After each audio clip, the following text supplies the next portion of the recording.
Hey, welcome to the Keto Edge Summit. I'm your host, Dr. David Jockers, and I'm here actually with a great mentor of mine, Dr. Thomas Seyfried. And here on the Keto Edge Summit, our goal is really to help dispel the myths and empower you to improve your health and your life using a keto edge or ketogenic lifestyle.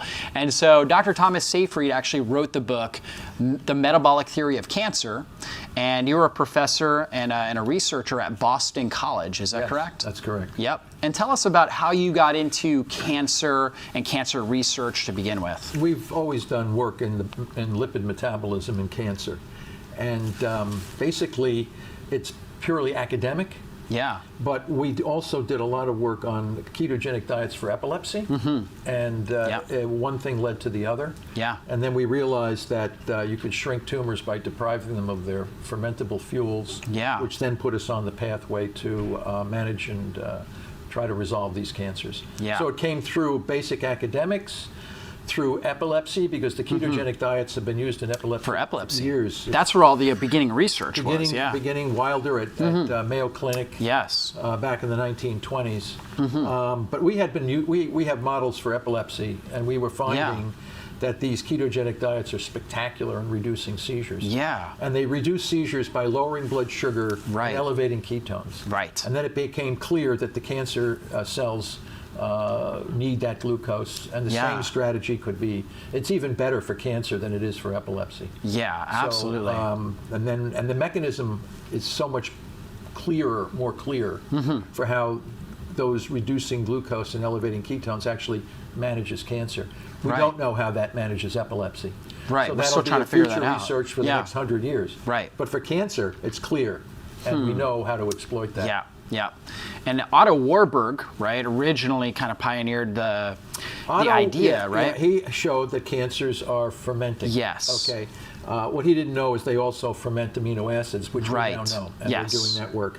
But basically, Otto Warburg was correct. Regardless of what people want to say that he didn't know, he was correct. Yeah. Absolutely. Because he has a lot of critics, right? There's a lot of critics. Well, they said that he was wrong. Yeah. This, but he was not wrong. Yeah. Because if Warburg is correct, then most of what we're doing for cancer is incorrect. Yes. So therefore, you have to say that Warburg is wrong to preserve your own field. Right. Absolutely. But Warburg was correct, but he didn't have all the parts to the puzzle. Yeah. We're putting those parts together now. That's right. Extending his work to where it really leads to the resolution of the disease. That's right. And so for the listeners out there, when he was talking about cancers, they ferment, basically they break down sugar, and we also know now amino acids like glutamine, right? They break this down. That's their fuel source, okay? And they run that through glycolysis. And glutaminolysis. And exactly. So you have these two fuels coming into the cell. And all or nearly all cancers are the same disease. Yeah. So people have to realize that. They all think cancer's 100 diseases. It's very complicated. It's not complicated. It's a single disease. Right. It's a metabolic disease. All works, or the same therapy will manage most cancers. Yep. And that's a hard pill to swallow for so many people. Yep. Institutions, private foundations, they say, my cancer is different from your cancer. No, that's all the same. Yeah. And so tell us about some of the different components between like a normal cell and a normal cell's metabolism, and then a cancer cell and its metabolism. Well, all of our cells in the body respire. That we use oxygen and we produce water and CO2. The cancer cell is different because they have a defect in that capability, which is the mitochondrion, basically. Yeah. And so if the cell is going to survive, if it's not going to respire effectively, how does the cell live? Yeah. The single largest consumer of energy in any one cell is a pump on the outer surface of the membrane. And those pumps maintain the gradient, which is life. Yeah. And when the pumps run out of energy, the cell dies. Yeah. So you have to have energy for the pump. So if you're not respiring to get energy, where did the cell get the energy to survive? It ferments, falls back on an ancient pathway, and uses these fuels in the environment, glucose and glutamine, to generate the energy for the pumps. The problem is these cells now become dysregulated in their growth. When you fall back on this ancient pathway, the cells also fall back on what they did, which is proliferate. Right. So essentially, you have a fallback on an ancient pathway that's been in evolution for eons. Yeah. So these cells are basically fermenters, and as long as the fermentable fuel is available, they will live. It's very hard to kill them without, and that's why they keep coming back. They're resistant. Well, you're not taking away the fermentable fuels. Yeah, so absolutely. And the more toxic drugs you give to the patient, more radiation, frees up more fermentable fuels. Right. So you actually contribute to the success of the disease by using some of the techniques that we're using in the clinics today.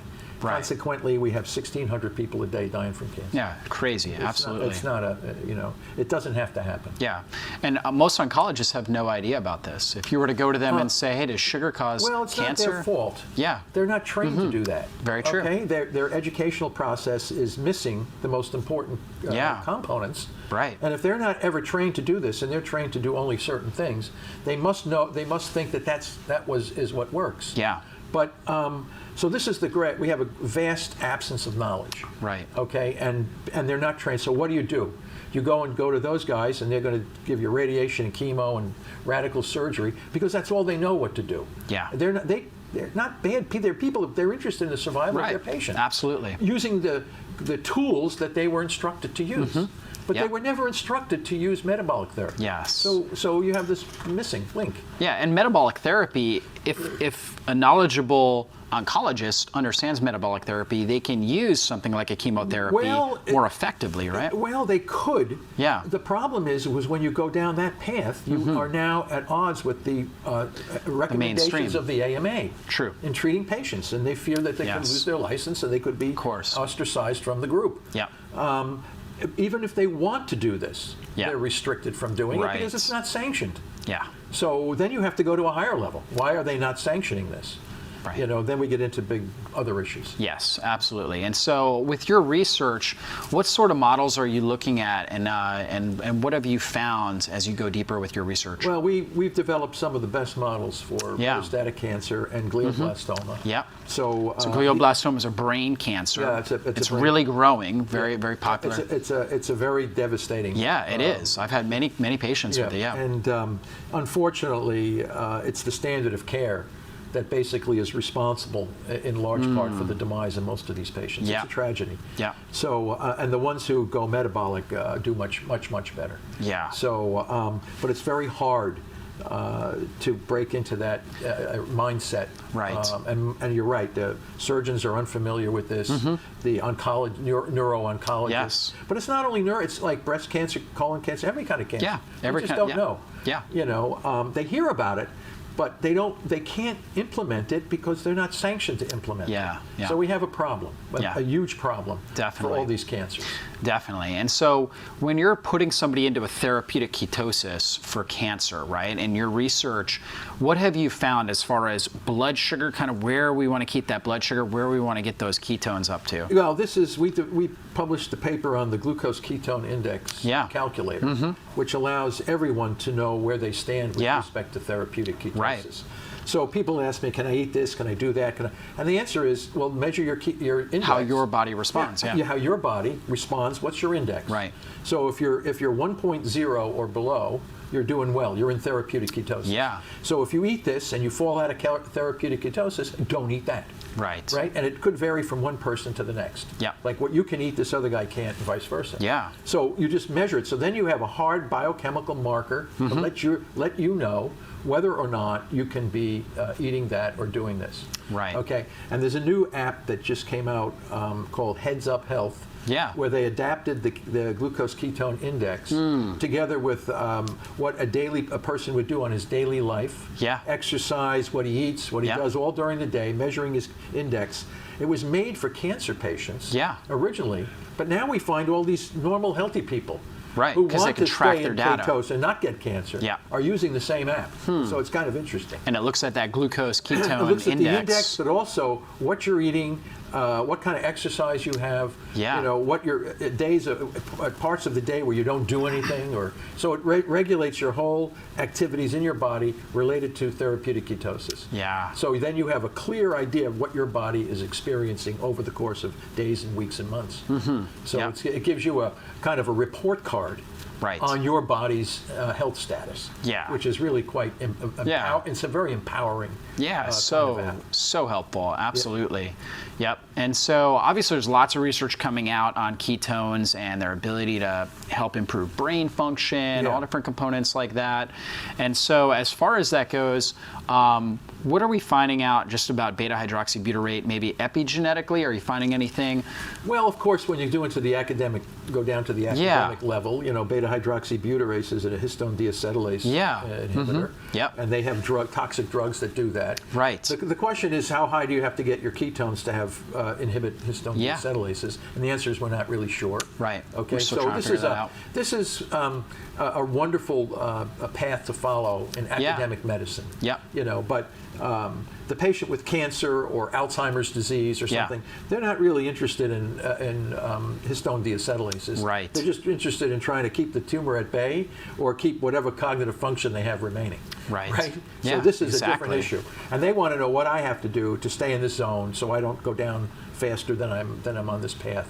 Yeah. So they want to stay healthy. They want to But the academic is more interested in the molecular mechanisms by which beta-hydroxybutyrate may not only target and restrict cancer growth, but also maintaining cognitive acuity in your brain and brain cells and things like this. And I know in your book, Metabolic Theory of Cancer, which really made a huge impression on me. Cancer is a metabolic disease. Cancer, Cancer as a metabolic disease, but it is where you outlined the metabolic theory of cancer. Absolutely. Right. That book really had a big impression on me when I first read it. And as a functional medicine practitioner. Well, it had a big effect on me writing it. I imagine. In fact, sometimes I don't even know who wrote that. That's funny. And so, and this book is like the textbook for how a ketogenic diet or ketosis really impacts these cancers and ultimately how cancers run off fermentation like he's talking about. Great book to get, especially if you're out there and you're a healthcare practitioner. I would definitely recommend getting a book like this and really diving into it because you'll see all the research outlined in that, and it just goes in depth, and it also helps support your research, right, and whatnot. So anyways, getting that would definitely be great. And in that, you kind of outline like how to put somebody in ketosis, okay, using basically a nutrition strategy, and in a sense, it was kind of a calorie deficit for a period of time. Well, we're at first that was the draconian approach to this. Yep. Just bite the bullet, stop eating. Right. It was a little more challenging. Hard. Yeah. It's very hard. Yeah. Anybody who's tried to go on water only fasting for several days, because your brain is addicted to glucose. Oh yeah, exactly. And you have the same withdrawal symptoms as if you were addicted to alcohol, cocaine, or whatever. Yep. You go through malaise, you get tired, fatigued, sometimes lightheaded, and this is not fun. Yeah. However, we're learning from all these patients and people that are doing this, feeding back information, how to make that transition a little bit less difficult. So I was speaking to someone the other day, and they said, well, what I do is I stop eating for just 24 hours, which is most people can do. Yeah. And then take some ketone supplements. Right, so exogenous ketones. Exogenous ketones, and brings us up, and then I take those, he says, I took those for a couple of days, and then stop eating. And he says the transition, when you're already in ketosis to a therapeutic fast, the transition is much easier. Oh yeah. You don't feel so, debilitated. Yeah, because those exogenous ketones give you that natural satiety. That worked for him. Other people say, no, I'm biting the bullet right away, I'm just going to stop eating. Yeah. And then the older you get, the longer and more difficult, without practice, it is to get into these zones. Yes. Believe me. Kids, young people in their 20s and early 30s, and not as metabolically damaged. No, they're able to get into this. Yes. It's doable but uncomfortable. Right. But if you're in your 60s and 70s, you try to do this, man, this is like trying to break an alcohol or drug addiction. It's not easy. Yeah. Your body has been so accustomed to glucose for so long. It's much harder. But you can do it, but it just requires a lot more power on the part of the person. A lot more discipline. Absolutely. And so, typical, the way I've learned it, typical nutritional ketosis is really between 1 and 3 millimolar, somewhere really 1 and maybe up to 7 or so.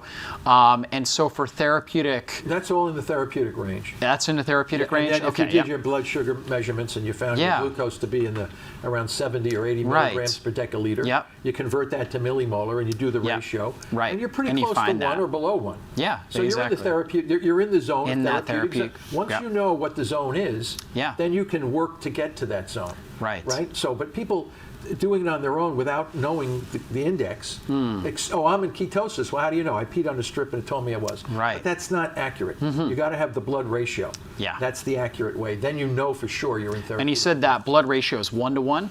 1:1 in millimoles. Yes, in millimoles. Because a lot of the glucose meter gives you glucose in milligram per deciliter. Yeah, exactly. Okay, so so if you had 70 you have over to divide 3, that by 18, exactly. and then get millimolar, and then make the two divisions. A lot of people, they just want to push a button and get the number. They don't want to do this arithmetic. Yeah. You know, it's very simple. But the calculator does all that for you. Yeah, exactly. You know, so you just have to get your numbers. You put it into the calculator, and there's your zone. Absolutely, right there. absolutely. And there's a big difference between a 70 milligram per deciliter blood sugar for somebody that's keto adapted and somebody who's not, right? So you hit 70 and you're not keto adapted, you're going to have hypoglycemic responses. Well, actually, if you're in ketosis, you're not going to have any. Not if you're in ketosis, but if you were to drop your blood sugar, say you could take insulin, right? You'd go unconscious. Yeah, exactly. You'd have a seizure. Yes. It's a life-threatening condition. Absolutely. All right, but if you're in therapeutic ketosis, you can push your blood sugars way down. Yeah. You know, Dom D'Agostino, my friend, got it down to 25 milligrams per deciliter. Yep. You know, a 4-day fast with ketone supplement, and he was able to push his blood sugar to 25 milligrams. So he did that with just a fast, along with exogenous ketones. Wow. With exogenous ketones. Yeah. And he took a photograph of the meter to let me know what the number was. It's legit. Yeah. I mean, so I know you can do it. Right. And I said, how did you feel, Dom? And Dom said, I feel spiritual. So yeah, because I mean, just those ketones, I'm sure were super high. Yeah. But you know how you can't do that for very long. But there are some people who can always remain around 1 or a little above.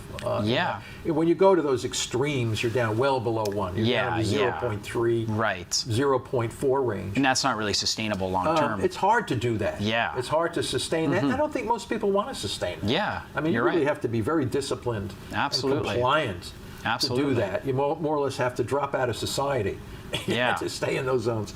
But if you have a disease like cancer, the longer you can remain in that zone. And don't forget, we add on drugs and other procedures. So once the patient is in that zone, those tumor cells become extremely vulnerable. Right. So low dose because they chemo, can't produce glutathione. No, they become, they're sitting ducks, basically. For any other things that we apply. Right. Hyperbaric oxygens, these exactly. slaughter those tumor cells. Yep. But you got to be in that zone to have that effect. Right. If you're not, then this other stuff doesn't work. Yeah, I know in my clinic that's what we do is ketogenic diet, so restricted ketogenic diet, hyperbaric oxygen. It seems to work great. Oh boy. Right? We'll do some nutritional supplementation and things like that as well. But you're right, and then if somebody were to go a conventional model, right, adding in that chemotherapy now. We use very, very low dose. Yeah, low dose, because you don't need as much. No, you don't need as much. And we're showing that too. We get through the blood-brain barrier. We can ketogenic diets facilitate drug delivery through the blood-brain barrier. Yeah. I mean, it's amazing. It's incredible, So unfortunately, it's not being used in medicine. Yeah. You know. Well, thank you for being a pioneer and leading the research on that, because ultimately that's how we get things into modern day practice is lots of research and continually proving that it's working. Well, we have the preclinical systems that allow us to validate and vet some of these things. Yeah. So after we do this, and this is where the research money comes in. Yeah. Because it costs a lot of money to do these things. Absolutely. But you want to be sure that if you're taking a new therapy, you're not going to harm yourself. Right. Right. So you have a preclinical system that tells us that this is really effective. It's not harming the subjects, and we think just with a few changes, it would be easily adapted to the human, and generally that's what we find. Yeah. You don't want to be taking stuff that you haven't vetted in the preclinical system because you could potentially harm yourself. Yeah. And you know, so you really have to have that knowledge, and that makes everyone feel a lot more comfortable. Yeah, absolutely. And what are your thoughts on exogenous ketones and using those to help people get into therapeutic ketosis? I think they just get themselves into the zone. And then take the exogenous ketones and see whether or not they stay in the zone. What does it do to their zone? Yeah. Do it naturally first. Right. Then take the ketones. Yeah. Because they're not all the same. Yeah, it's some true. of them have sugars, some of them have a lot of salt, some of them have a lot of different components. Yeah, exactly. You don't know what those components are going to do to your physiological state. Right. So the way to do that, you put yourself into the zone, then take that brand of exogenous ketone and say, does it lower my zone, or does it throw me out of ketosis? I see. Yeah. Right? So even so, it says ketones. Well, how come my blood sugar's going higher? Yeah. Don't use that. It's very simple. Absolutely. As long as you have the knowledge to know what your body is doing, where it is, you know that taking this or that will have an effect. Yeah. Just like we learned from taking dark red wine and expensive champagnes. You know, the highly expensive French small bubble champagne doesn't throw a lot of people out of ketosis. It's good to know. Yeah. Right? Dark, red, burgundy wines. White wines you're throwing out, beer you throw out, so you know what you're capable of doing. Right. People need to know that so they can be participant in life. Right. Yeah. Right? So it makes a lot of sense. That knowledge is important for people. Yeah. Definitely. Now, you talked about L-glutamine as a fermenter as well, or glutamine, I should say, glutamine, in the amino acid in the body. Yeah, glutamine comes in, it's broken down to glutamate. Glutamate goes into the TCA cycle. It's metabolized to succinyl-CoA to succinate. Right. Well, succinate is actually succinate fermentation. Okay. That is coming from glutamine ultimately, and that will give tremendous energy to some of these cancer cells. Yeah. So you have to shut that. You have to shut the door on that. And that's what we're learning now, and that's why you have to use combinations of these targeted drugs, and you can't do that alone by diet. You can't do it by diet. You can't just say I'm not going to eat, foods with glutamine because we have so much stored. This whole thing about I've never said anywhere that a ketogenic diet would cure cancer. Right. It puts you on the path for resolution. Yes. But by itself, it probably won't. Right. But that makes other things work remarkably more effectively. well. And then you could potentially have resolution. Yeah, absolutely. So you guys are hearing it from the top researcher on basically the metabolic theory of cancer, Dr. Thomas Seyfried here, and he's telling you, hey, put your body into that state of therapeutic ketosis, and it just allows your body, your own immune system, to be able to, basically be able to break down cancer cells, and then combining that with different therapies based on, your clinical state, your particular cancer, and what you feel most comfortable with, can be an effective strategy that you can utilize to help overcome cancer. And this is why we're doing research like this, to get this out to people, so we can save more lives, right? Yeah, and so, is there anything you want to leave the audience with? Any sort of thoughts or inspiration? Well, I think that we have to realize basically that cancer is a metabolic disease. Metabolic disease. It's not a genetic disease. Right. And most of the therapies that we're using in the clinic, toxic radiations, all these things, they're designed to kill cancer cells by stopping their proliferation. Right. But if you take away glucose and glutamine, you can do the same thing without the toxicity, and very cost effective. This is another. Unfortunately, this may be the largest weakness of our therapy. Yeah. It's not, you can't make money on it, at least not yet. So these others are much more profitable. Right. But what is the biggest interest? Is it in saving people, or is it in making money? Yeah. So people have to come to make this decision for themselves. Right. But we have a pathway now, a pathway forward, Yes. where people, once they know how to do this, and once their caregivers know how to do this, we're going to manage this disease much more effectively than we are today. Absolutely. Absolutely. It's just that simple. Yep. Absolutely. And so again, this is the author of Cancer as a Metabolic Disease, okay? And I know you're doing a lot of research right now. Tell us more about the foundation and how they can access that. Travis Christofferson was one of the first to read my book. Yeah. And he was blown away. Yeah. And he said, well, how come nobody knows about this? Right. And he didn't believe a lot of the things that I said in there. But then he became like a journalist, and he went around and interviewed people throughout the country and in different countries as well, to see whether or not the things that I was writing were true or substantiated, and they were. Yeah. So then he decided to write his own book, Tripping Over the Truth. Yep. Which was what's going on in this cancer thing. Yeah.